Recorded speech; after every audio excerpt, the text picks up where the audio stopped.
So going to be interesting. Mark Cuban on how tariffs could boost Chinese sellers on Amazon and Walmart.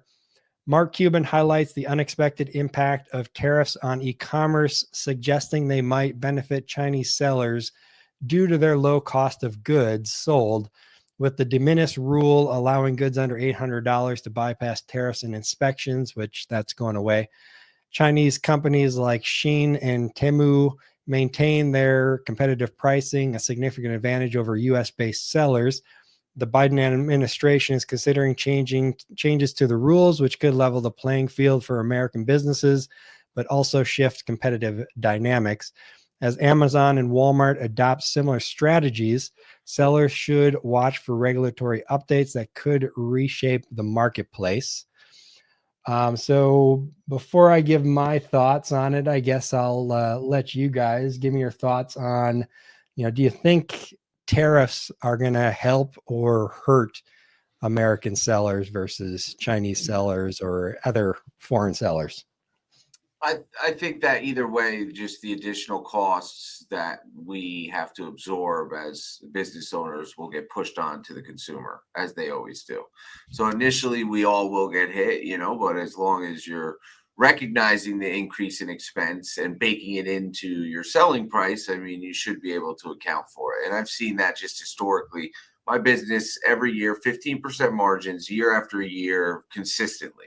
Right? It's just because when prices go up, fees go up. We raise the prices that we sell the products for. But what I don't think China's really a one thing I can't stand is like everything I buy from TikTok that comes from China, I'm not getting it for 2 weeks. And like I want that shit tomorrow. You know, so I don't think at that point it's really like the competition. Unless you can get it to me in 2 days, you're not a competitor. For a billionaire, I find Mark Cuban frequently incorrect, in my opinion. Yeah. And with this, I think he's not incorrect, but he's not looking at the whole picture intentionally or unintentionally, because the goal of the tariffs is not to, make it more profitable for US sellers versus Chinese sellers.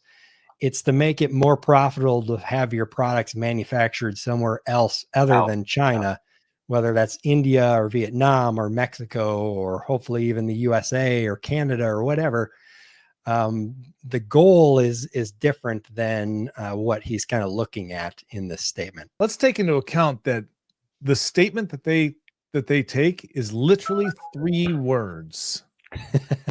So this could be a gross overstatement based on a very small amount of words that he said. And I would, I'm I don't know if this app comes up, this Twitter knockoff here, but there's what he actually said. Tariffs could really help Chinese companies selling on Amazon, Walmart, etc., because their cost of goods sold is lower than competitors. So the tariff paid will be lower, increasing the price advantage. Yeah. Okay. And technically he's not wrong, because they've got so much more margin to spend their money, Yeah. Whereas we don't, because we don't get the prices that they do. Yeah. And that's where in the beginning it could hurt until, you're able to move your manufacturing. Now, I've talked to a lot of people, and some of my suppliers they've moved their manufacturing out of China, or they've gotten additional factories outside of China. So a lot of people have been preparing for this since the first tariffs that Trump did, 4 years ago or 6 years ago, whatever it's been now. Yeah. So I think a lot of companies are well on their way to moving outside of China. And if/when the new tariffs do hit, it's going to be hopefully a relatively smooth transition. But at the same time, you've also seen where tariffs in the past have not resulted in higher prices in the US, in part because the suppliers in China, the factories in China, absorb some of that tariff and decrease the cost that you're paying to get the products. I think it's I think it's going to be turbulent in many ways this year and probably next. Yep. Yeah, for sure. 2025, I think, is going to have a rough start, and then hopefully by the end it will be much more smoother sailing. Yeah. Yeah. So I'm hedging my bet with crypto, hoping. Yeah. Yeah, Bitcoin's been going crazy. It broke 100. Now it's below 100 again, I believe.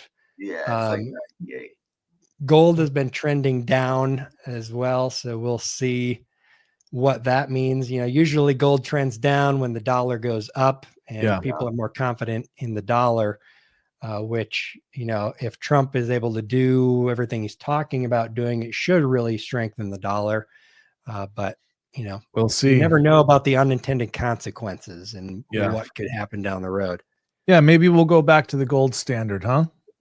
Oh, geez. That would be amazing. I mean, that would be very, very painful in the beginning, but would solve most of the world's problems if we were able to do that. By the way, a little side story here. So Abe Shamali, you know who that is, Todd? Yeah. Yeah. Yeah. So Abe Shamali just posted something from Amazon that released yesterday that goes into effect January 21st. Titles may not contain the same word more than twice. Yes, I was just talking. I recorded a podcast yesterday, and she alluded to that, but she didn't give too many details. That she just knew that there was some kind of changes coming to titles.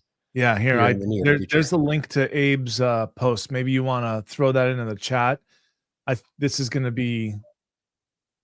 I think like anything that Amazon says, they say they're going to enforce something. They don't really fully enforce it, but it's just another thing to be aware of. Well, I was just going to read, titles may not contain the same word more than twice. If fully implemented, this could change the Amazon landscape a lot for shoppers and sellers. So repeat the same word more than twice. I'm trying to think of listings, though. Listen, I create a lot of listings. I created 7 yesterday. I don't think I repeated the same word twice in any of them. Yeah. You try not to, right? Because once it's in there, you don't need to do it again. It's already indexed for that word. At least it should. So you try not to. In some cases, it makes sense, but more than twice, if you're listening the same word 3, 4, 5 times, you're probably not. You're wasting real estate. Taking advantage. Yeah. It also says that for most product categories, titles may not exceed 200 characters, including spaces. So I think that used to be 250, if I'm not mistaken. Well, I think it depended on the category. Yeah. Yeah. So they're shortening it for every. Some of them had a lot longer titles. Others were much shorter. So looks like they dropped that news yesterday after I looked at the news. So all right. For most product categories, titles not exceeding 200 characters. Special characters are not allowed. Titles may not contain the same word more than twice. Oh, hang on a second. There's a little line in there that says, we'll host an Ask Amazon event on January 8th, during which our experts will answer your questions about title requirements on Amazon seller forums. Okay. Interesting. Yeah. I mean, I don't think this is like a life-changing announcement or anything. The 200 characters might hurt a lot of people and get a bunch of listings suppressed. I'm not sure how they'll handle that. They're probably going to send out the spreadsheets again saying, hey, these are all your ASINs that are with invalid titles that'll get suppressed if you don't update them by January 21st, perhaps. Yeah. That's probably going to be the biggest thing most people are going to have to watch out for. I don't think any of these special characters or anything to worry about. Most people are not using any of those except for maybe the exclamation point. Right. Yeah. The exclamation point. The dollar sign, question mark, maybe. Yeah. Commas. Well, the commas, they're just separating the characters. So, I think they're just trying to make sure people aren't doing the little, text image things, Yeah. trying to make an emoji or something Yeah. in the title. Yep. That's good news to know. Anybody out there that you better check your listings, especially the 200 character limit. Mm-hmm. Most or not most, I shouldn't say, but a lot of categories are already at the 200 limit. So it might not be an issue for you. But if you're in one of those categories that was allowing 250 or more, you're going to have to redo your titles for sure. Yeah.